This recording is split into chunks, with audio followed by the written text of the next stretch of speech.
Hi, this is another Ask Augustin. Today I'm going to talk about an aspect of lyrical playing that I think sometimes gets forgotten, which is the conversational, communicative aspect of it. I have an earlier episode in which I talked about vibrating like a singer, and I think finding a lyrical vocal sound is a really important thing for any violinist. And after all, this is probably one of the reasons why I love the violin, is because it can sound like a voice. But it's not always just about the sound of a voice. Sometimes it's as though there are words to the music as well. It feels as though it speaks to us because it has a kind of syntax and seems to communicate something. Even though there are no words, we feel what it's trying to say. I feel like a lot of slow movements by Bach have a speaking quality, that it feels like it communicates something very intimate to you, and it does feel like sentences following each other. So when he's going like,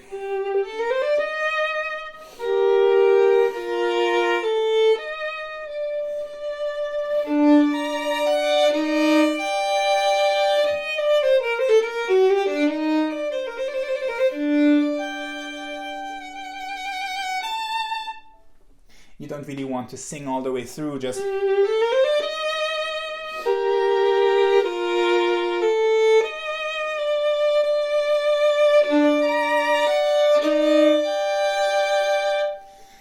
that sounds good too, but it ends up in a way having less of an expressive range, because you sort of just like just singing the whole time. I was totally the wrong key. It's just kind of singing all the way through, when actually it is more that it is actually, if you think of it more as words and as sentences that have a certain structure, it actually, I feel, is more communicative. So the question becomes, so what structure do you give these sentences? Here, in the case of Bach, I feel like it is the bass line that really tells you where to go. And as I mentioned, in Baroque music, oftentimes, because you have strong beats and weak beats, frequently you phrase towards the next bigger beat. And so in this case, is what's happening. So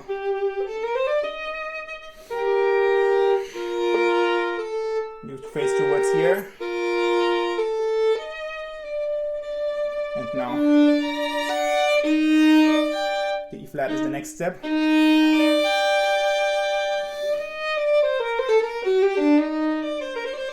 Leading to the D. So those are kind of the pillars around which the melodic line is woven, and that kind of tells you like where to go. And within that, you have a certain amount of freedom to try to speak. Of course, when we talk, we don't just talk at the same level all the time. There are ups and downs. Sometimes you get faster, sometimes you get slower. Certain words are emphasized and others pull back. Now I'm going to get self-conscious talking. But this is something that's inherent always in speech, and a lot of music has this quality. That's what we mean when we talk about spoken music. It doesn't mean that it's not sung as well. It's more like maybe like a song, like when a singer sings a song cycle by Schubert or Schumann. That kind of singing where the syntax and structure of the melodies are very much like words and following the words. So in the case of the second movement of the first Schumann sonata, I feel like it starts a little bit as though it's saying, once upon a time. There's a kind of childlike innocence as you're listening to this story. And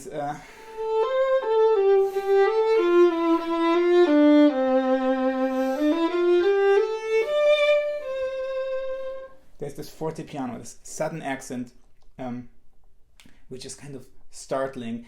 There are things in there that would not normally be there if it was just a sung melody. A totally different example of spoken music might be in the third Mozart concerto. You have this kind of dialogue.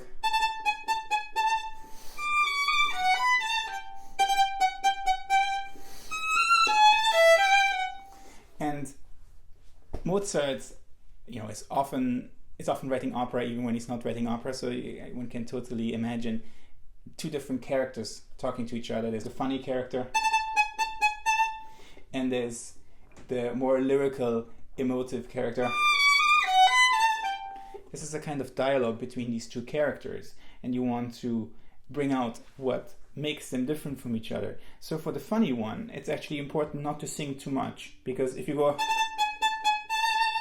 then it starts to sound too much like the other person. Suddenly you can't tell them apart anymore. You really want have to say and then a much more lyrical approach for the answer. So in this case, it is a little bit more theatrical. In spoken language, the meaning of a sentence can change totally based on which word you emphasize. And there's there even more cases of that in German, actually. So it is very much the same in music as well, that depending on where you put the emphasis in the phrase, it can feel totally different and communicate something totally different. So a lot of the work on trying to find an interpretation is actually trying to figure out what you're trying to say in terms of the character of the music and where the phrase is going, where's the peak of the phrase, how is each phrase shaped and structured so that it will communicate like language. And in earlier music, this is a little bit simpler actually in Baroque and classical music, because the rules of having strong beats and weak beats are quite strong in those styles. So oftentimes you kind of just go towards the next strong beat. Very often phrases have this kind of shape. Once you get to the Romantic era, things get much more complex, and it's very much about what happens harmonically. So in the Schumann example that I gave you,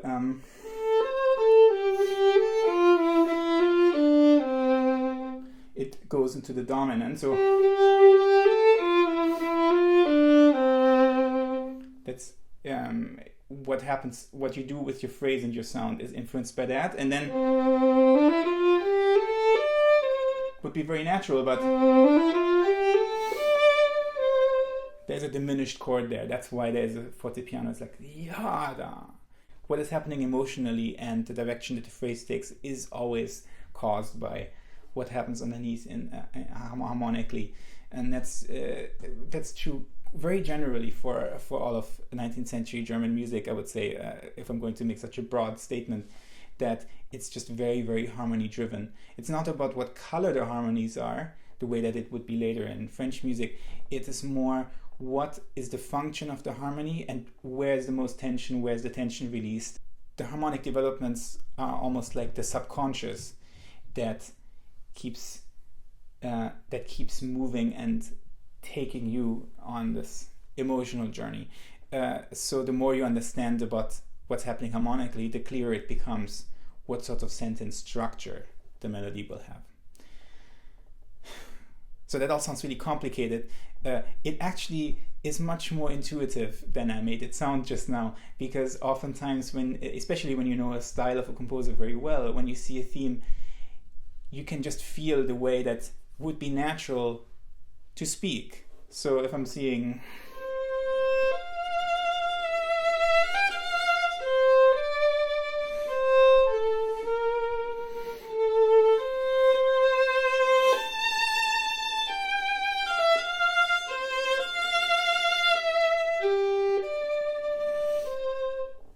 then I know that it's not going to be. It just would not really make sense. It just has to be more of an upbeat.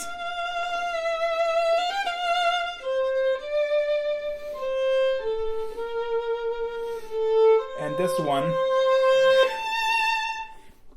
must be more, because this time there is tension. The first time you were in a very serene F major, and now you get to this kind of dissonant harmony.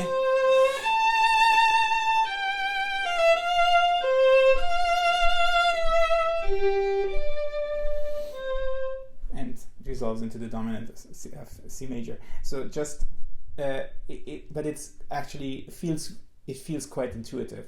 But there are situations that you will encounter in music where a phrase is not intuitive, where you're kind of wondering, this doesn't feel right, this doesn't feel right, which way should I do it? And oftentimes looking at the harmonies and just thinking, where's the most tension? What is the structure? How many bars is this? Like, is it 2 plus 2 or is it 3 plus 1? Like, how is it structured? Asking these questions can sometimes suddenly just make things incredibly clear, and you suddenly realize, that's what I was missing. And sometimes then you don't even understand why you didn't see it before, but sometimes this little step of analysis can suddenly make things clear, and suddenly it makes sense and also feels very natural. So it's not really about analyzing all the time. It is just one of the tools that we have to clear things up when our instinct just doesn't quite get us to the right place right away. One last aspect of spoken music is that it is very much connected to the language that a composer spoke. Of course, now I had examples of all German composers, but in each language, the rhythm of the language is slightly different, and composers can't help but be influenced by that, and then also write spoken music that has a slightly different syntax and structure. It goes all the way back probably to the fact that the folk songs of each culture reflect the structure of the language, of the words that they use. It's just why when you translate a song to a different language, it often doesn't work that well, because the structure of the language is different that you're translating into. So one example is when you look at Bartók and Kodály. They are influenced by the Hungarian language, where the first syllable of a word is generally emphasized. It's like Bella Bartók, that's kind of emphasis on the first syllable. All over Hungarian music you find those kinds of rhythms. This like, or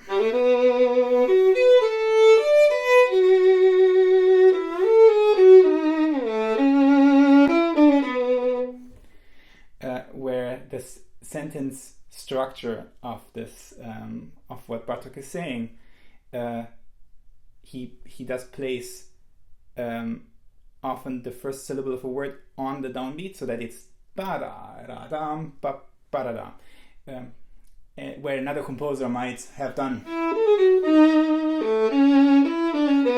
something like this. Although that's not a very good, wouldn't it be a very good piece? But Bartók makes sure that